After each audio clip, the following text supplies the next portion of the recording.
And also, finally, let me point out that the reason we're doing preprocessing is twofold. So we're trying, as I said earlier, we're trying to eliminate noise. But the reason in order to do this is twofold. First, by getting rid of the noise, or of as much noise as possible, we are maximizing the sensitivity of our analysis, which means that the signal to noise ratio, so the strength of the signal compared to the strength of the noise, is enhanced by preprocessing. In other words, we want to be able to detect the signal as well as possible. The less the noise, the better we can detect our signal of interest.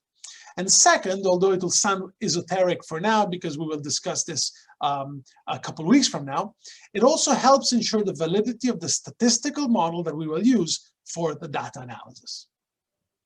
I will show you what I mean, but we'll get into some details of this a couple of weeks from now.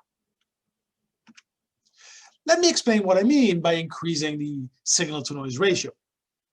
So everything we'll discuss today and next time, so all the preprocessing we will discuss.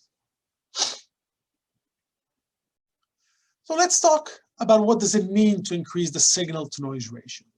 So everything that we'll discuss from now on, when we discuss preprocessing of fMRI time series, is really the story of one voxel, this voxel right here at the center of the cross.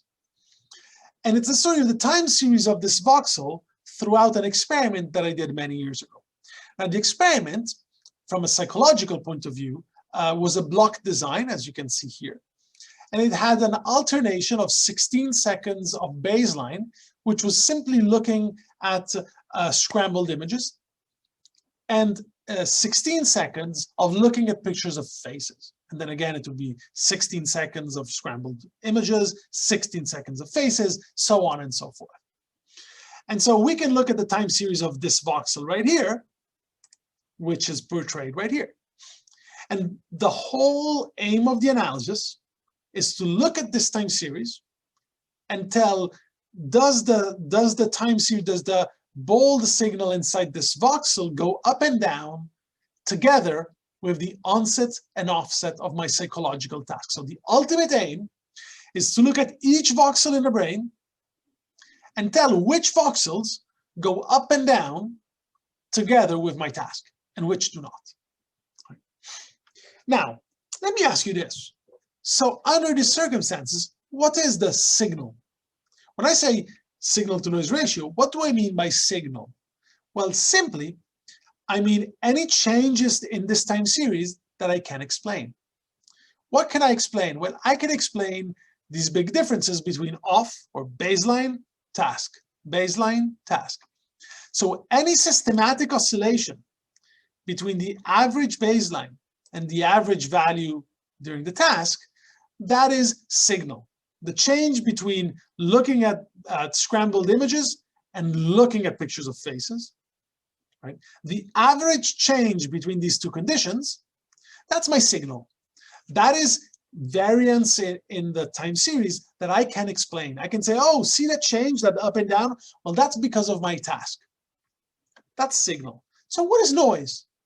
Well, literally anything else, any other source of variance inside the signal that is not baseline to task, that's noise, because that I can't explain it. For example, I can't explain why when I'm seeing faces, sometimes it's up here, sometimes it's down here, sometimes it's up here, sometimes it's down here, sometimes it's up here. I don't know. I know that it went up because on average, because I'm looking at pictures of faces, so I can explain that. I can't explain why there's this wiggling up here. I can't explain why it wiggles up here. I can't explain why it wiggles here, here, etc., etc. So the variance within each task, the variance that I'm seeing while seeing faces, I don't know why it's there. I can't explain it. So that's just noise.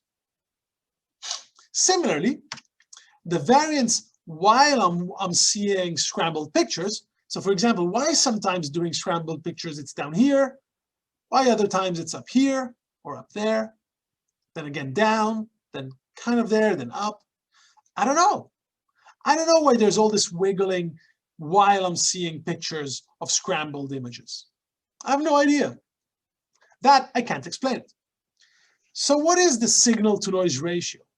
It's the ratio of what I can explain, or the magnitude of the changes that I can explain, i.e. the distance between the two green lines. I can explain that, right? The change from the average baseline to the average activation during task, I can explain that, it's my task. So it's literally the ratio of how big that change is compared to all these other, how big all these other changes are that I can't explain. That's my signal to noise ratio. In other words, it's the ratio between explained variability and unexplained variability. The job of preprocessing is to make the difference, or the ratio, of explained variability to unexplained variability, or signal to noise, as large as possible. I want to try to mitigate and clean my noise as much as possible so that my signal can shine through. Now, of course, in this signal, there isn't too much noise. I mean, sure, there's the wiggling up here and wiggling down here, but in a typical MRI experiment, it's typically much worse. It looks more often, it looks like this. You can still see that there's my signal, right? See, it kind of has these sort of up and downs. And you can still see that there's that high frequency noise, there's that wiggling within each conditions, right? So there still are those two forms of noise. But what you're noticing is that on top of that noise, there's this giant slow frequency drift. The signal kind of, it just all goes up for a bit and then all comes down for a bit. Can I explain that?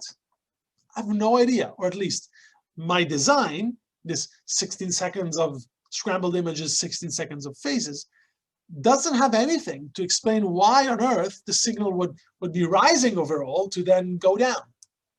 You know, this could be something more like learning or alertness or falling asleep or something like that. But nothing in my design, nothing in my task can explain this. So if you think of it, the difference between now and the previous graph, which of the two has the biggest signal to noise? This one or this one? As it should be pretty clear, this one has a much worse signal to noise ratio. Just the magnitude of the noise of what I can't explain is just so much more powerful, so much stronger than the magnitude of what I can explain. See, what I can explain is these little green arrows. What I can't explain is the sum of all the little red arrows and these two gigantic ones.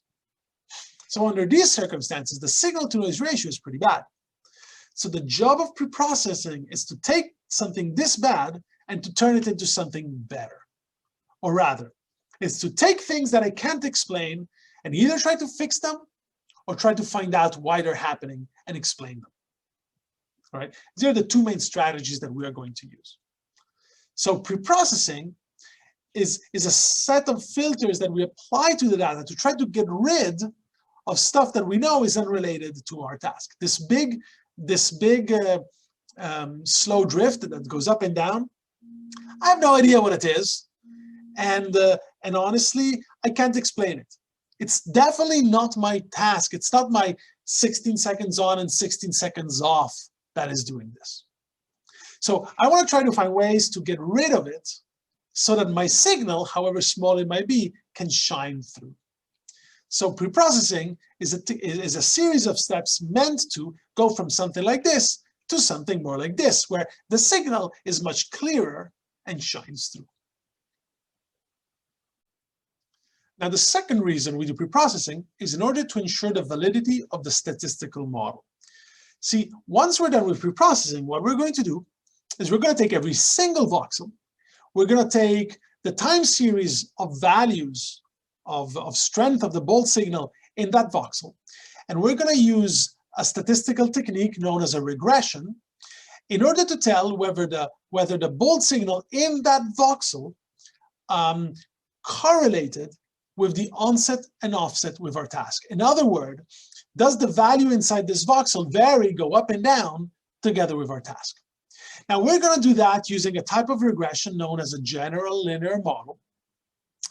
In order to validly apply this statistical technique, certain assumptions need to be met. And we will discuss these assumptions later on.